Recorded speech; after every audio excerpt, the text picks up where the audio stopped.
آقا کریم آپ کو بال کرواتے ہوئے نظر آئیں گے، حتیٰ کہ آپ اندازہ فرمائیں جب ناپ تول کا سلسلہ ہوگا نا، جنت اور جہنم کے فیصلے ہو رہے ہوں گے، جنت اور جہنم کے فیصلے ہو رہے ہوں گے، اس مقام پر بھی آقا علیہ السلام موجود ہوں گے اور اپنی امت کے لیے جب سارے جب پڑھ لیجیے الصلوۃ والسلام علیک یا سیدی، اونچی آواز میں ذرا اونچی، الصلوۃ والسلام علیک یا سیدی یا رسول اللہ وعلی آلک و اصحابک یا حبیب اللہ۔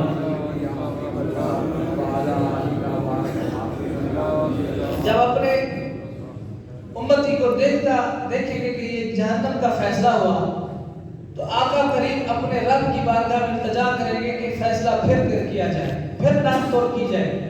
لاڈ پیار مانیں گے اللہ کریم۔ اور اس مقام پر بھی جب دیکھیں گے کہ گناہ زیادہ ہو گئے، ثواب کم ہو گئے، پلڑا گناہوں کا بھاری ہو گیا، آقا کریم اپنی جیب سے ایک پرچی نکالیں گے اور اس کے پلڑے میں رکھیں گے، رکھتے ہی پلڑا بھاری ہو جائے گا اور وہ جو جہنم کا فیصلہ تھا اللہ تبدیل کر کے جنت کا فیصلہ سنا۔ نعرہ تکبیر، نعرہ رسالت، نعرہ حیدری۔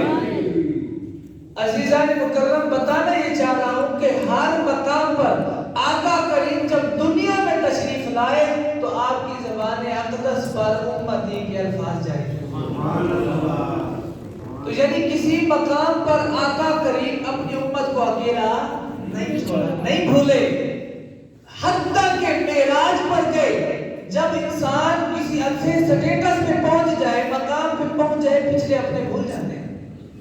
جب اس کو کوئی اچھا پروٹوکول مل جائے، کوئی ایسا سٹیٹس مل جائے، قربان جائے، رب کی بارگاہ میں پہنچ گئے جہاں کوئی انسان کی وحدت کے جبرائیل علیہ السلام بھی نہیں پہنچ سکتے۔ آقا علیہ السلام جب رب کی بارگاہ میں پہنچے، دیدار رب فرمایا، اس وقت بھی اپنی امت کو نہیں بھولے۔ معراج کا تحفہ جب آپ کو نماز کی صورت میں ملا، وہ لے کے اپنی امت کے لیے، امت کا تحفہ لے کے واپس دنیا میں تشریف لے آئے۔ تو کلمہ دیکھیں، ہر نبی جب آیا تو کلمہ یہ تھا، مثلا لا الہ الا اللہ آدم صفی اللہ، ہر نبی جب تشریف لائے اس کی امت کو یہ کلمہ عطا کیا گیا، لا الہ الا اللہ موسیٰ کلیم اللہ، لا الہ الا اللہ عیسیٰ روح اللہ، ہر نبی کو کلمے کی صورت میں اس امت کو دیا گیا۔ آقا علیہ السلام معراج سے جب تشریف لائے تو رب کی بارگاہ سے آتے ہی جب آپ نے کلمہ ارشاد فرمایا، اشہد ان لا الہ الا اللہ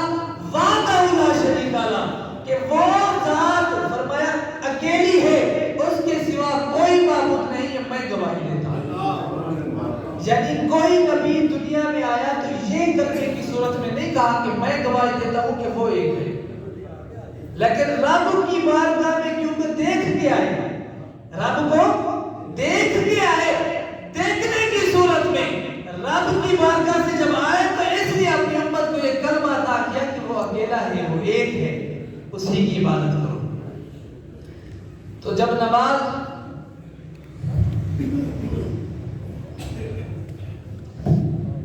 جب دنیا میں پھر تشریف لے آئے تو آگے آقا علیہ السلام اپنے مومن بندوں کو فرما دیا کہ وہ تو معراج کر کے آئے، فرمایا الصلاۃ معراج المومنین، اب ہر اس مومن کے لیے جو میری امت میں ہے، فرمایا قیامت تک جو جو مومنین اپنی نماز کے اندر خشوع اور خضوع لاتا چلا جائے گا، الصلاۃ معراج المومنین، مومنوں کی وہ معراج بنتی چلی جائے گی۔ تو اپنی امت کو بھی محروم نہیں رکھا معراج سے۔ حضرت انس رضی اللہ تعالی عنہ سے مروی ہے، جب ایک شخص، پچھلا واقعہ میں یہ کوٹ کر کے آگے پڑھتے ہیں، ایک شخص سے جب جرم ہوا، آقا کی بارگاہ میں آگے حضور جرم ہو گیا، آپ حد لگائیں، سزا عطا فرمائیں۔ جب اسی وقت نماز کا وقت ہو گیا، نماز ادا کی، نماز پڑھنے کے بعد وہ پھر حاضر ہو گیا، حضور جرم ہوا تھا، سزا دیں،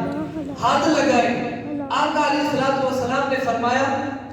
اچھا یہ بتاؤ ہمارے پیچھے نماز پڑھی ہے؟ جماعت ہوئی ہے نماز پڑھیے، جی حضور نماز تو پڑھیے، آپ کے پیچھے نماز پڑھیے. تو آقا علیہ الصلوۃ والسلام قربان جائے فرمایا اللہ تعالیٰ نے تمہارے گناہوں کو اس نماز کے صدقے معاف کر دیا. تو آیا نہ درتے کیوں بد نصیبہ، تو آیا نہ درتے کیوں بد نصیبہ، ہزارہ رنگا وچ رنگے دے محمد صلی اللہ علیہ وآلہ وسلم. اس لیے اپنی نمازوں میں خشوع و خضوع لاؤ، ذوق پیدا کرو نمازوں میں، کہ نمازوں کو قرآن مجید میں جب یہ آیت آئی کہ نمازوں کے اس لیے ادا کرو کہ نمازوں کو اس کی یاد کی خاطر قائم کر لو، اس کی یاد کی خاطر قائم کر لو. کسی نے حضرت شیخ ذوالنون مصری، ہم نے پیچھے جو فرمایا تھا نا، جب اولیاء اور صالحین اس مقام پر پہنچتے ہیں، جب وہ اپنے نفس امارہ سے باہر نکلتے ہیں، نفس لوامہ کا سفر طے کرتے ہوئے نفس مطمئنہ کی طرف بڑھتے ہیں، پھر جب وہ مقام آتا ہے نفس راضیہ مرضیہ کا، پھر رب کی بارگاہ میں کھڑے ہوتے ہی وہ پردے اٹھ جاتے تھے. حضرت ذوالنون مصری کو جب آپ نماز کے لیے تشریف لائے تو لوگوں نے التجا کی، حضور آپ نماز پڑھیں، حضور آپ نماز پڑھیں. جب لوگوں نے اصرار کیا تو عزو پیش کیا، جب لوگوں کا اصرار بڑھ گیا تو آپ مصلی پر تشریف لے آئے. مصلی پر تشریف لے آئے، ابھی مصلی پر کھڑے ہوئے، ابھی تکبیر تحریمہ یعنی اللہ اکبر کے لیے ابھی اللہ اکبر کہاں ہی تھا کہ غش کھا کر گر پڑے اور کافی دیر تک اس حال میں پڑے رہے کہ گویا اللہ کی کبریائی کا زبان سے اقرار کرنے کی دیر تھی کہ شیخ نے علوی عظمت و جبروت کا نظارہ پر جشن سر کر لیا اور پھر من ہوش جل کر رہ گیا. یہ ہوش ہوتا تھا جب آپ اس مقام پر راضیہ مرضیہ کے مقام پر لوگ پہنچتے تو اللہ کی بارگاہ میں کھڑے ہوتے ہی وہ پردے اٹھ جاتے، وہ نظارے کر لیتے. گویا جب یہ حالت ہوئی تو کافی دیر تک پھر وہ پڑے رہے. بعد میں لوگوں نے اٹھایا آپ کو اور دوبارہ جو ہے وہ آپ نے اس کو ادا فرمایا. مگر صد افسوس ہماری قلبی اور ایمانی حالت اس قدر بگاڑ کا شکار ہو چکی ہے کہ ہماری نمازیں وہ نتیجہ خیزی کے اعتبار سے احوال حیات میں کوئی انقلاب برپا نہ کر سکی. اس لیے کہ ہم جب رب کی بارگاہ میں کھڑتے ہیں تو پیچھے معاملات ہمارے ذہنوں میں آ جاتے ہیں اور رب بھول جاتا ہے. پھر ہم کاروبار کی طرف اور جلدی جلدی نماز پڑھ کے جانے کی جلدی ہوتی ہے، آتے نماز کی طرف ہیں مگر دوڑ کر واپس پلٹنے کی جلدی ہوتی ہے. وہ نماز میں اسی طرح پھر خشوع نہیں رہتا، خضوع نہیں رہتا. اس لیے ہمارے سجدے اس کی یاد میں اگر قائم ہو جائیں، پھر استقامت آ جائے تو فرمایا رب کی عزت کی قسم وہ ایک سجدہ پوری زندگی کی آواز بدل سکتا ہے. علامہ اقبال نے کہا تھا وہ ایک سجدہ جسے تو گرا سمجھتا ہے، ہزار سجدے سے دیتا ہے آدمی کو نجات. وَأَقِمِ الصَّلَاةَ لِذِكْرِي، رب فرماتا ہے اور میری یاد کی خاطر نماز قائم کیا کرو. اس لیے جب آپ نماز کے لیے تشریف لاتے ہیں تو اپنے ذہنوں اور دلوں میں اللہ کی یاد کو لے کر آئیں. جب اس کی بارگاہ میں کھڑے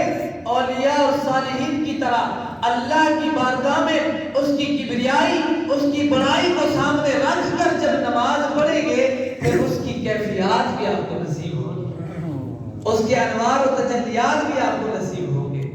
اس لیے جب بھی آپ آئیں تو بجائے اس کے کہ آپ واپس پلٹنے کی آپ کو جلدی ہو، وہ جو چند لمحے اللہ کی بارگاہ میں آتے ہیں استقامت کے ساتھ، صبر کے ساتھ، جستجو کے ساتھ، اللہ کی محبت میں جب نماز پڑھیں گے پھر آپ کو سرور بھی آئے گا اور کیفیات بھی آپ کو نصیب ہوگی. اسی طرح ایک اور مقام پر جب فرمایا سورۃ البقرہ آیت نمبر 152